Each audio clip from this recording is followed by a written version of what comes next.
नमस्कार दोस्तों, crescent education classes में आप सभी का स्वागत है। Very good evening to all of you. दोस्तों, अभी हाल में ही यूकेपीएससी के द्वारा प्रवक्ता मुख्य परीक्षा का रिजल्ट घोषित किया गया और ऐसे में रिजल्ट को लेकर आपके द्वारा काफ़ी सारे प्रश्न पूछे जा रहे हैं। कमेंट के माध्यम से सभी के प्रश्नों के आंसर देना पॉसिबल नहीं हो पाता, तो आज की वीडियो में दोस्तों हम एक एक करके आपके सभी प्रश्नों के आंसर देंगे। वीडियो को पूरा देखना, हो सकता है कि आपके प्रश्नों के जवाब इस वीडियो में अवेलेबल हो। अगर नहीं है तो फिर आप कमेंट करके प्रश्न पूछ सकते हैं, आगे आने वाली वीडियो में मैं उनके जवाब आपको दे दूंगा। तो चलिए शुरू करते हैं। पहला प्रश्न जो कि ज़्यादातर कैंडिडेट्स के द्वारा पूछा जा रहा है कि आखिरकार लेक्चरर में इतने सारे कैंडिडेट्स को डीवी में यानी कि डॉक्यूमेंट वेरिफिकेशन में क्यों बुलाया गया है, कितने गुना अभ्यर्थियों को आखिरकार बुलाया गया है। तो दोस्तों इसका सिंपल सा आंसर है, देखिए यूकेपीएससी और यूके ट्रिपल एससी इन दोनों में यही फर्क है। यूकेपीएससी दोस्तों वेटिंग नहीं निकालता है, ठीक है। वो क्या करता है कि स्क्रूटनी टेस्ट लेता है और 3 गुना अभ्यर्थियों को बुलाता है, यानी कि वो कैंडिडेट्स को रिजर्व में रखता है, ठीक है। जबकि यूके ट्रिपल एससी वेटिंग निकालता है। अब थोड़ा सा यूकेपीएससी का जो नियम है वो ये है कि जो अंतिम चरण में होने वाली परीक्षा है उससे पहले वो स्क्रूटनी टेस्ट को एग्जाम मतलब कि स्क्रूटनी टेस्ट ले लेता है। जैसे कि अगर इंटरव्यू है तो इंटरव्यू से पहले 3 गुना अभ्यर्थियों को बुलाया जाता है, उनका स्क्रूटनी टेस्ट लिया जाता है और जो कैंडिडेट्स सफल होते हैं उनको ही आगे इंटरव्यू में बैठने दिया जाता है, ठीक है। लेकिन जिन एग्जाम में इंटरव्यू नहीं होता है तो उनमें अंतिम चरण के बाद, जैसे कि आरओ यारो की परीक्षा होती है या फिर अभी लेक्चरर का जो पैटर्न बनाया गया है, ठीक है, प्री और मेंस, उसके बाद जब मेंस के बाद ही दोस्तों डॉक्यूमेंट वेरिफिकेशन या स्क्रूटनी टेस्ट जिसको बोलते हैं वो होता है। और उसमें भी दोस्तों आयोग के नियम के अकॉर्डिंग 2 गुना या 3 गुना अभ्यर्थियों को बुलाया जाता है। हालांकि इस नियम में थोड़ा सा भी चेंज हुआ था। लेक्चरर के टाइम पर स्क्रीनिंग के बाद ही अभ्यर्थियों को बुलाया जा रहा था, मेंस परीक्षा से पहले, कि आप आइए और स्क्रूटनी टेस्ट ले लीजिए और उसके बाद ही हम मेंस परीक्षा में आपको बैठने देंगे जो स्क्रूटनी टेस्ट में सफल होंगे। लेकिन काफ़ी सारे अभ्यर्थी थे और ये आंकड़ा बहुत ज़्यादा था, तो जिस कारण से आयोग ने फिर इस विचार को टाल दिया और फिर वही मेंस के बाद ही अब आपका स्क्रूटनी टेस्ट होने वाला है, ठीक है। तो अभी कितने कैंडिडेट्स को सेलेक्ट किया गया है, देखिए अगर आप प्रथम दृष्टया इसको देखें तो 2 गुना ही कैंडिडेट्स सेलेक्ट होते हैं। अगर आप देखिए अंग्रेजी में 74 पदों के सापेक्ष 142 को बुलाया गया है, हिंदी में 84 के सापेक्ष 165। देखिए ये ऑन एन एवरेज ये 2 गुना बैठता है, ठीक है। अब बिल्कुल एग्जैक्ट 2 गुना तो नहीं कह सकते, लेकिन बैठता है। अगर आप अर्थशास्त्र में देखें तो वहां पर क्या है कि 2 गुने से थोड़ा ज्यादा है, ठीक है। अब इसका कारण मैं आपको बताता हूं दोस्तों कि जो 2 गुना है उससे ज्यादा का क्या हो सकता है। अब 2 गुना से कम क्या कारण है और 2 गुना से ज्यादा क्या कारण हो सकता है, ये बताता हूं। देखिए 2 गुना से ज्यादा का कारण ये हो सकता है कि एक ही यानी कि कट ऑफ मार्क्स, जैसे मान लेते हैं अर्थशास्त्र की कट ऑफ मार्क्स कुछ देर के लिए मान लेते हैं 120 रही, ठीक है। तो 120 में हो सकता है कि 16 कैंडिडेट्स अवेलेबल हो उसी मार्क्स पे। अब स्क्रूटनी का नियम यानी कि जो आप 3 गुना जब अभ्यर्थी बुलाते हैं 2 गुना में, तो आप वहां पर एज वाला क्राइटेरिया नहीं होता है, ठीक है। वहां पर एक ही मार्क्स पे जितने कैंडिडेट्स होंगे उन सभी का सिलेक्शन किया जाता है, ठीक है। तो ये तो आपको क्लियर हो गया होगा कि हो सकता है कि 2 गुना से अधिक अभ्यर्थी बुला दिए जाएं, ठीक है। अब कुछ सब्जेक्ट्स में कम है, जैसे कि भैया गणित में तो भाई 30 पोस्ट थी लेकिन केवल 6 कैंडिडेट्स को चुना गया, ठीक। अब वहां पर का क्या क्राइटेरिया रहेगा, वहां पर दोस्तों क्या है कि बस सिंपल सी बात है, ये लोग क्वालिफाई ही नहीं कर पाए, ठीक है। आयोग का नियम है दोस्तों कि अगर आप जनरल कैटेगरी से बिलोंग करते हैं, ठीक है, तो आपको 45% लाने होते हैं, ठीक है। अगर आप ईडब्ल्यूएस से बिलोंग करते हैं तो आपको 40% लाने हैं, ठीक है, 40% लाने हैं। अगर आप एससी एसटी से बिलोंग करते हैं तो आपको 35% लाने हैं। तो हो सकता है कि जो मैथ्स में कैंडिडेट हैं जो जिस कैटेगरी के होंगे, अगर वो एससी एसटी के होंगे तो 35% ही नहीं ला पाए। इसी तरह से अगर जो ओबीसी के होंगे तो वो शायद 40% नहीं ला पाए, ईडब्ल्यूएस वाले 40% नहीं ला पाए, जनरल कैटेगरी वाले हो सकता है कि 45% नहीं ला पाए। और हो सकता है कि एक्चुअली यही हुआ होगा, क्योंकि मैथ्स का जो पेपर था वो 200 मार्क्स का पेपर था, 3 घंटे का समय मिला था और पेपर का लेवल काफ़ी अच्छा था, तो काफ़ी सारे जो कैंडिडेट्स हैं वो क्वालिफाई ही नहीं कर पाए, ठीक है। तो इस कारण से क्या हुआ कि यहाँ पर पोस्ट के सापेक्ष कम लोग चुने गए। ठीक है, ऐसे ही मैं देख रहा हूं वहां पर आपका सीधे सीधे आंकड़ा वहां पर लिखा हुआ है नो कैंडिडेट्स अवेलेबल का। तो वहां पर कुछ जगह पे क्या थी, एक पोस्ट थी, तो एक पोस्ट में कोई बंदे क्वालिफाई ही नहीं कर पाए। ठीक है, जैसे कि प्रवक्ता में, जैसे अगर आप महिला शाखा की बात करेंगे तो वहां पर कई लोग क्वालिफाई ही नहीं कर पाए। तो इस कारण से जो आंकड़ा है वो ऊपर नीचे है, मतलब कि 2 गुना से थोड़ा कहीं ज्यादा है। 2 गुना से ज्यादा वहां पर यह है कि भाई ऑब्वियस सी बात है कि एक ही नंबर पे कई सारे कैंडिडेट्स अवेलेबल होंगे। ठीक है, कट ऑफ वाले नंबर पे कई सारे कैंडिडेट्स अवेलेबल होंगे, इस कारण से वहां पर 2 गुना से ज्यादा है।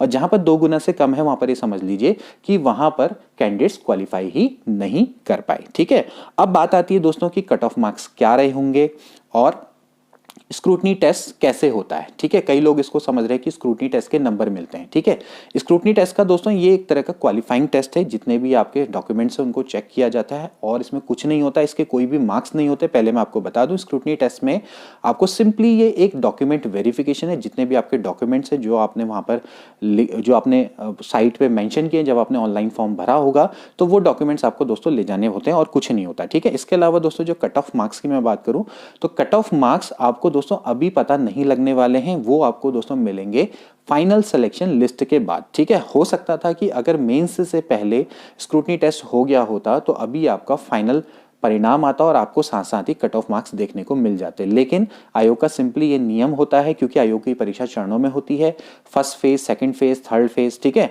तो जब आपका फाइनल रिजल्ट आता है तभी दोस्तों आपको अपने मार्क्स जानने को मिलते हैं। ठीक है, क्योंकि इसमें होता यही है कि कई बार क्या होता है कि जो डॉक्यूमेंट वेरिफिकेशन है उसमें कई लोग इस कारण से नहीं जाते हैं क्योंकि उनको अपने मार्क्स पता लग जाते हैं। हालांकि आयोग का ये नियम गलत है, मैं भी इसको सपोर्ट नहीं करता हूं, लेकिन अभी जैसे कि भाई 571 में 1000 से ज़्यादा लोगों को सेलेक्ट किया गया है, तो वो एक तरह से उनको भी अंधेरे में रखने वाली बात है, क्योंकि हो सकता है कि काफ़ी सारे कैंडिडेट्स को अगर अपने मार्क्स पता लग जाए तो वो शायद डॉक्यूमेंट वेरिफिकेशन में ना आए। तो आयोग क्या करना चाहता है, आयोग क्या करना चाहता है, वो कैंडिडेट्स को रिजर्व में रखना चाहता है। वो नहीं चाहता है कि अब मैं वेटिंग निकालूं। ठीक है, वेटिंग नहीं निकालना चाहता है, बस वो कैंडिडेट्स को रिजर्व में रखना चाहता है। ठीक है, अब कई सारे प्रश्न पूछे गए हैं पद वृद्धि को लेकर। ठीक है, पद वृद्धि को लेकर पूछा गया कि क्या इसमें 25% की पद वृद्धि हुई है, नहीं हुई है, अभी 25% की पद वृद्धि नहीं हुई है। ठीक है, दूसरा ये पूछा जा रहा है प्रश्न कि कौन से कैंडिडेट्स, अगर पद वृद्धि होती है तो किन कैंडिडेट्स को लिया जाएगा, क्या बाहर के कैंडिडेट्स का कोई चांस बनता है। देखिए, इसका मैं बिल्कुल आपको ऑनेस्ट आंसर दूंगा कि देखिए जो ये कैंडिडेट्स हैं इन्हीं में से ही 25% लिए जाएंगे। ठीक है, आप अगर अंदाजा लगाएं 571 का अगर आप 715 अराउंड बैठता है। ठीक है, 571 अगर पद वृद्धि होगी तो 715 हो जाएगी पोस्ट। ठीक है, 1000 से ऊपर अभ्यर्थियों को बुलाया गया है। ठीक है, हो सकता है कि इसमें 100 लोग डिस्क्वालीफाई हो जाए, लेकिन इतना नहीं होगा कि भाई 300 लोग जो स्क्रूटनी में डिस्क्वालीफाई हो जाए। ठीक है, तो इतने ही लोगों में से दोस्तों क्या होगा, अगर 25% अगर पद वृद्धि होती है तो इन्हीं का ही चांस बनता है। अब कुछ प्रश्न ये भी थे कि अगर सबके सब स्क्रूटनी टेस्ट में पास हो गए तो क्या होगा, तो कुछ भी नहीं होगा दोस्तों। क्या होता है, मेरिट नाम की चिड़िया भी कोई होती है ना, तो मेरिट के अकॉर्डिंग ही जिसका सिलेक्शन होगा, जो टॉप में मेरिट वाले होंगे, टॉप के 571 के लोग होंगे अपनी कैटेगरी वाइज में, उनका सिलेक्शन होगा। ठीक है, तो वो जो बाकी लोग गए उनका वो सीधे आएंगे अपने घर को, और क्या होगा। ठीक है, देखिए अभी तो 2 गुना बुलाए गए हैं। अगर आप देखें तो आरओ एआरओ की परीक्षा अगर आप दें तो वहां पर तो क्या होता है कि 3 गुना के कैंडिडेट्स को बुलाया जाता है, तो 2 गुना जो अभ्यर्थी होते हैं वो तो फालतू जाते हैं वहां पर। ठीक है, उनको कुछ पता नहीं होता कि भाई क्या होने वाला है। ठीक, तो आयोग का दोस्तों ये पहले से ही नियम रहा है। ठीक है, इसके बाद अब बात करते हैं कि जिन सीटों में, ऐसा भी प्रश्न पूछे जा रहे थे कि जिन सीटों में अगर कैंडिडेट्स नहीं मिले, जैसे कि मैथ्स है, तो मैथ्स में क्या हुआ कि भाई 30 सीटें हैं, केवल 6 कैंडिडेट्स को सेलेक्ट किया गया, तो अब बाकी 24 पोस्ट का क्या होगा। ठीक है, वो क्या उस पर वेटिंग आएगी? ऑफ कोर्स नहीं आएगी। क्यों आएगी? देखिए, जब क्वालिफाई ही नहीं कर पाए लोग, जब स्टार्टिंग में क्वालिफाई नहीं कर पाए तो उस पर वेटिंग आने का कोई मतलब ही नहीं बनता, क्योंकि आपके पास तो कैंडिडेट्स है ही नहीं ना। तो मतलब सीधा हो गया कि वो पोस्ट अब बेकार हो गई।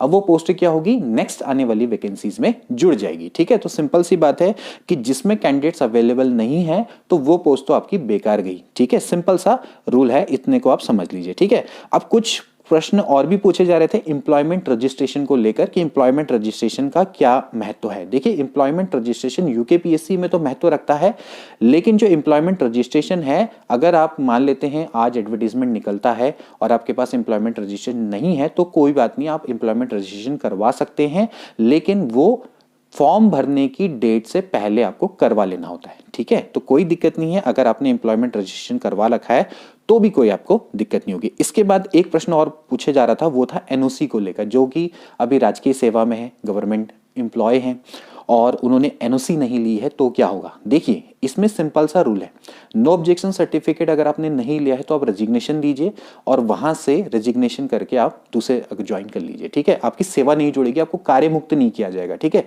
कई सारे डिपार्टमेंट का रूल यही होता है कि वो कार्य मुक्त नहीं करते हैं, वो क्या कर देते हैं, आपको सिंपली आपको कह देते हैं कि आप रेजिग्नेशन दे दो, 3 महीने पूर्व आपको सूचना देनी होती है। अलग अलग डिपार्टमेंट के अलग अलग नियम होते हैं। कई डिपार्टमेंट ये बोलते हैं कि आप 1 महीने पूर्व सूचना दे दो, कई डिपार्टमेंट कहते हैं कि आप 3 महीने पूर्व सूचना दे दो, और कई डिपार्टमेंट ये करते हैं कि आप 3 महीने की तनख्वाह भर दो, ठीक है, या 2 महीने की तनख्वाह भर दो और आप रेजिग्नेशन देकर दूसरी जगह चले जाओ, ठीक है। तो उसमें होगा क्या कि आपकी सेवा नहीं जुड़ेगी, जो पुराने वाली जो जहां आपने जॉब की होगी वो सेवा आपकी जुड़ेगी नहीं, लेकिन आपका जो एनपीएस है, फंड है, वो सब आपके जुड़ेंगे, ठीक है। लेकिन जो आपकी अर्निंग लीव होती है, ये सब चीजें, वर्ष जो सेवा होती है वो नहीं जुड़ती है, ठीक है। सिंपली आपकी जो जॉब वो नहीं मानी जाती। हाँ ये बात है कि आपका जो एम्प्लॉय नंबर है वो हमेशा सेम रहता है। एक बार जो आपका एम्प्लॉय कोड बन गया वो हमेशा रहेगा, चाहे आप 10 जॉब भी चेंज कर दोगे तो एम्प्लॉय कोड हमेशा क्या रहता है, सेम रहता है, ठीक है।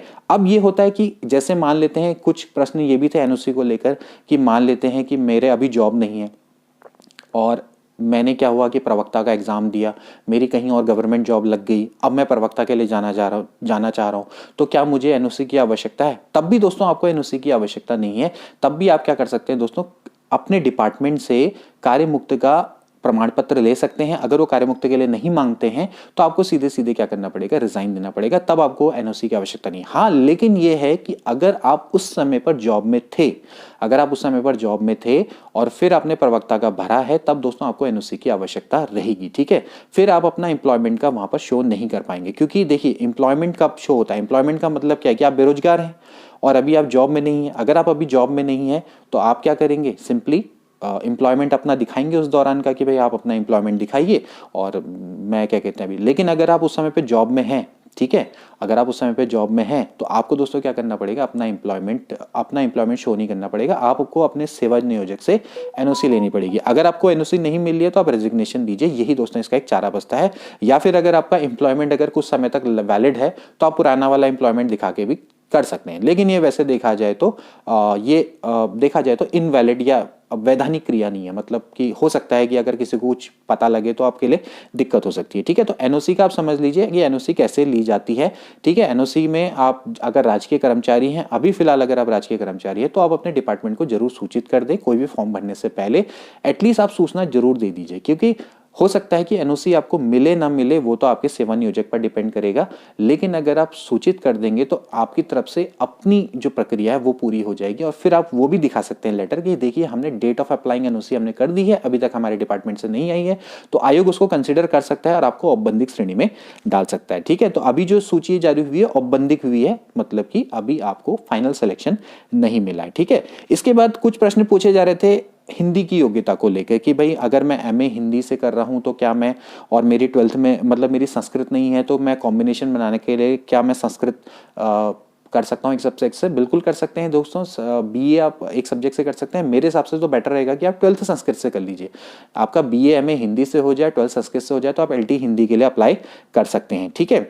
अब इसमें कुछ और चीजें पूछी गई है, सिलेक्शन परसेंटेज का क्राइटेरिया। तो सिलेक्शन परसेंटेज का क्राइटेरिया दोस्तों मैंने आपको बता दिया है कि 45%, 40%, 40% और 35%, यानी कि जनरल के लिए है 45% और ओबीसी ईडब्ल्यूएस इनके लिए 40% है, जबकि एससी एसटी के लिए दोस्तों 35% लाना जरूरी है, तभी जाके आप क्वालिफाई कर पाएंगे, ठीक है।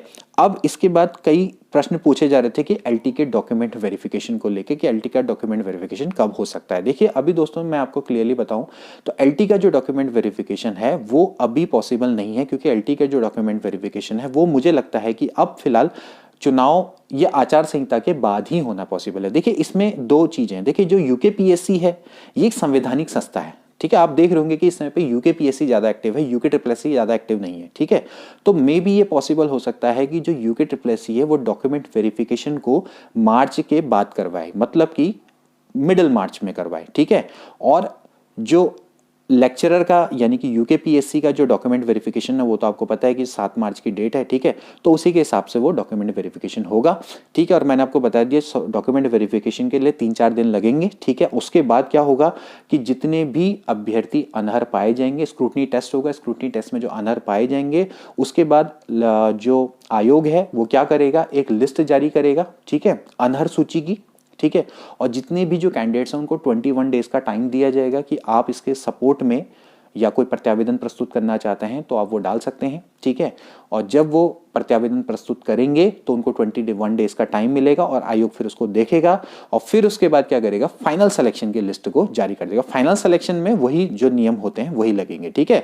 मतलब सबसे पहले ओपन कैटेगरी भरी जाएगी और फिर जो जनरली तरीका होता है भरने का, जो नियम होते हैं उसी नियम के अकॉर्डिंग सीटों को भरा जाएगा। लेकिन इतना तो आप समझ लीजिए कि इस समय पर 571 पोस्ट पूरी की पूरी नहीं भरी जाने वाली, इनमें से काफ़ी सीटें वेस्ट जाने वाली हैं बिकॉज ऑफ जो कहते हैं ना कि जो आयोग है यूकेपीएससी, इसकी खराब एग्जाम पैटर्न के कारण, ठीक है।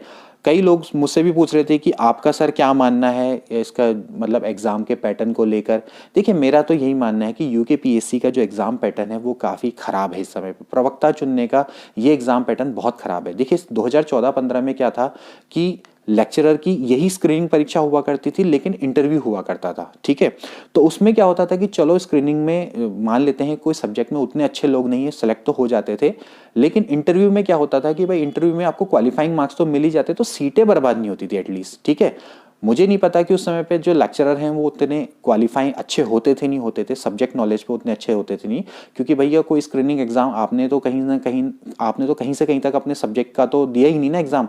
आप तो सिंपली स्क्रीनिंग दे रहे हैं फिर उसके बाद सीधे इंटरव्यू दे रहे हैं। इंटरव्यूअर आपसे उतने हाई लेवल के प्रश्न पूछता नहीं, और आपको नहीं भी आए तो कम से कम यार आपको वो पासिंग मार्क्स तो दे ही देगा, क्वालिफाई तो कर ही जाओगे। तो हो सकता है कि अगर कोई भी कुछ ना कर पाए तो जैसे मैथ्स में हुआ तो एटलीस्ट क्वालिफाई हो जाते तो सीट बर्बाद नहीं होती, ठीक है। अब इसके बाद जो सेकंड जो 2018 का था वो सबसे बेस्ट था, क्योंकि वहां पर आपको क्या था कि सबसे पहले आपको सब्जेक्ट का पेपर देना है स्क्रीनिंग एग्जाम में, वहां पर ये टीचिंग पैडागोजी और सभी चीज़ें हटा दी गई थी और फिर आपको इंटरव्यू देना था। तो वहां पर जो कैंडिडेट्स आए थे वो सबसे बेस्ट थे, क्योंकि वो सब्जेक्ट के थ्रू ही चुने गए थे और उसके बाद उनका इंटरव्यू भी सब्जेक्ट का ही हुआ था, तो वहां पर प्रवक्ता बनने के लिए बेस्ट था। अब दोस्तों इन्होंने क्या किया कि भाई प्रवक्ता से इन्होंने इंटरव्यू हटा दिया। अब इंटरव्यू तो हटा दिया इन्होंने, लेकिन इन्होंने बड़ा खराब कर दिया कि स्क्रीनिंग के बाद प्रवक्ता का इस तरह का पैटर्न रख दिया। पहले तो आप एक कैंडिडेट्स को, जो अच्छे कैंडिडेट्स हैं उनको पहले ही बाहर कर दे रहे हैं स्क्रीनिंग एग्जाम लेकर। आप उनसे सब्जेक्ट तो पूछ नहीं रहे, ठीक है, आप उनसे पूछ रहे हैं टीचिंग एप्टीट्यूड, चलो वो तो पूछा जाना चाहिए टीचिंग एप्टीट्यूड, लेकिन बाकी चीज़ की क्या आवश्यकता है। बाकी अगर आप जो सेकंड पोर्शन है उसको, अगर आप जैसे टीचिंग एप्टीट्यूड था 40 नंबर का, अगर आप 100 नंबर का या 110 नंबर का अगर आप सब्जेक्ट पोर्शन रखते तो वो ज़्यादा अच्छा होता, ठीक है। सब्जेक्ट पोर्शन रखते भले ही हल्के लेवल का रखते, ठीक है। उससे जो कैंडिडेट सेलेक्ट होकर आते फिर वो मेन्स का एग्जाम देते, मेन्स को अगर आप अच्छे लेवल का रखते तो वो शायद अच्छा होता, तो वहाँ पर आपकी क्या होती, सीट वेस्ट नहीं जाती।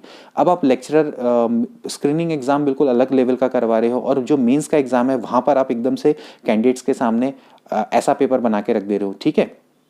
हो सकता था कि अगर ये जो मेंस का पेपर था अगर ये स्क्रीनिंग वाला पेपर होता तो कई सारे लोग इसको क्वालिफाई कर जाते। ऐसा नहीं है कि इसमें 45% लाने इम्पॉसिबल है, लेकिन मेरे हिसाब से क्या हुआ था कि कई सारे जो अच्छे कैंडिडेट्स हैं जो बढ़िया एथिकल नॉलेज रखते हैं अपने सब्जेक्ट में, वो तो पहले ही बाहर हो गए। तो फिर अब स्क्रीनिंग में फिर अब उनका पहले आप उनको अलग तरीके से फिल्टर करके ला रहे हैं, फिर उनका इतना हाई लेवल का पेपर ले रहे हैं। हाई लेवल भी क्या मतलब ठीक ही था पेपर का लेवल, लेकिन अब अगर आप 45% भी नहीं ला पा रहे तो फिर आप प्रवक्ता क्या बनेंगे। देखिए अगर आप खुद ही सोचिए कि अगर आप 45% पेपर भी नहीं ला पाते हैं किसी पेपर में, 200 मार्क्स का पेपर है, तो फिर आप लेक्चरर बनने के लिए मतलब आप खुद ही सोचिए कि आप कैसे बनेंगे, ठीक है। आप बच्चों को अगर आप लेक्चरर बनना चाहते हैं तो आपको अपने सब्जेक्ट में तो कहीं ना कहीं पकड़ होनी चाहिए ना। तो उस हिसाब से देखा जाए तो एक खराब पैटर्न है यूकेपीएससी का। लोगों ने मेरी राय जाननी चाहिए थी तो मैं उनको अपनी राय बता रहा हूँ, और कहीं ना कहीं यूकेपीएससी के कुछ पेपर्स में तो पैटर्न दोस्तों बहुत ही खराब है। मैं आपको आगे आने वाली वीडियोज़ में भी बताऊंगा कि और क्या क्या इनके खराब बिल्कुल पैटर्न है जिसके कारण से जो योग्य कैंडिडेट्स हैं उनका सिलेक्शन नहीं हो पाता है, और कई भी कभार क्या होता है कि जो अयोग्य लोग हैं वो यहाँ पर सेलेक्ट हो जाते हैं, ठीक है। अभी तो फिलहाल ये हुआ कि चलो सीटें ही खराब हो गई हैं, बहुत सारी सीटें क्या हो गई, वेस्ट हो गई हैं, ठीक है। और इसके बाद अब क्या होगा कि वेटिंग में 25% जो वेटिंग आएगी दोस्तों वो भी क्या होगा कि उसमें भी मैथ्स में तो भरनी है नहीं, जो खराब हो गई, बाकी जो सीट्स हैं उसमें अगर अवेलेबल होंगे कैंडिडेट्स, ठीक है, तो होगा। अब यही हो सकता है 715 1000 सीटें हैं, 1000 सीटों में से आप ये नहीं कह सकते कि भाई 400 लोग बाहर हो जाएंगे। हाँ, अगर 400-500 लोग अगर बाहर हो गए तो फिर ये हो सकता है फिर जो नीचे के जो कैंडिडेट्स हैं उनको प्रवक्ता पदवृद्धि का फायदा मिल सकता है, ठीक है। और इसके बाद कई सारे कैंडिडेट्स बार बार पूछ रहे हैं कि सर एलटी की वेटिंग आएगी। बिल्कुल आएगी एलटी की waiting, don't worry about that, क्योंकि जैसे मैंने आपको पहले ही बोला कि वहाँ पर जो महिला में शाखा में और पुरुष शाखा में मतलब सॉरी जनरल शाखा में दोनों का मतलब सिलेक्शन हुआ है, वहाँ पर कॉमन कैंडिडेट्स है, उनकी तो आएगी। और होप करिए कि जो एलटी का डीवी है वो लेक्चरर के डीवी के बाद हो। देखिए लेक्चरर का जो डीवी है वहाँ पर भी मैं जितने भी कैंडिडेट्स हैं उनसे अपील करना चाहूँगा, 7 मार्च को भी दोस्तों आपको काफ़ी सारी चीज़ें क्लियर हो जाएंगी। जितने भी 1000 कैंडिडेट्स वहाँ पर जाएंगे उनको भी ये चीज़ें स्पष्ट हो जाएंगी कि हमारा नंबर आता है या नहीं आता है, ठीक है। वहाँ पर आपने कुछ नहीं करना है, जितने भी आपके सब्जेक्ट्स के लोग हैं उनसे आपको मार्क्स पता लग जाएंगे और आपके अपने आप ही वहाँ पर वेटिंग बन जाएगी, ठीक है। तो आपको क्लियर हो जाएगा कि आपका नंबर बन रहा है या नहीं बन रहा है, ठीक है। तो वहां से भी आप अंदाजा लगा के आसानी से एलटी डॉक्यूमेंट वेरिफिकेशन को अगर चाहें तो स्किप कर सकते हैं, ठीक है। लेकिन फिर भी कोई रिस्क इतना लेता नहीं है, लेकिन फिर भी आपको काफी हद तक अंदाजा आ जाएगा क्योंकि सारे कैंडिडेट्स वहां पर आएंगे और आपको कहीं ना कहीं अंदाजा लग जाएगा, ठीक है। और हो सकता है डे बाय डे अगर आते हैं तो भी कोई बात नहीं, तो भी आपको कॉन्टैक्ट बना के आप आसानी से पता लगा सकते हैं, ठीक है। तो दोस्तों आज के लिए इतना ही। आई होप कि आपको वीडियो में बताई गई सारी बातें समझ में आ गई होंगी। और जो मेरी सजेशन थी वो भी, ये सिर्फ मेरी पर्सनल सजेशन है, हो सकता है कोई इसे इत्तेफाक ना रखे, लेकिन मेरा ये मानना है कहीं ना कहीं यूकेपीएससी का जो पैटर्न है वो इस समय पर उतना अच्छा नहीं है। यहाँ से उतने अच्छे कैंडिडेट्स, स्पेशली अगर मैं बात करूँ जो लेक्चरर का जो मुझे पैटर्न है बिल्कुल भी अच्छा नहीं लगा। मेरे हिसाब से तो लेक्चरर का पैटर्न यही होना चाहिए था कि पहले प्रीलिम्स में आपको सब्जेक्ट की नॉलेज लेनी चाहिए, एक हल्की फुल्की बेसिक नॉलेज, और उसके बाद आप चाहे तो मेंस में एक अच्छी नॉलेज ले सकते हैं। आप एसएससी के एग्जाम को देखिए, इतनी बड़ी एग्जाम कंडक्टिंग बॉडीज हैं, आप एनवीएस को देखिए, पीजी और केवीएस को देखिए किस तरह से एग्जाम करवाते हैं, आप उनसे भी कुछ सीख ले सकते हैं। तो आप उनके तरह से एग्जाम करवाइए और वैसे ही आप योग्य कैंडिडेट्स को सिलेक्ट करिए। तो आज के लिए दोस्तों इतना ही, मिलते हैं अगली वीडियो में। Till then take care and good bye.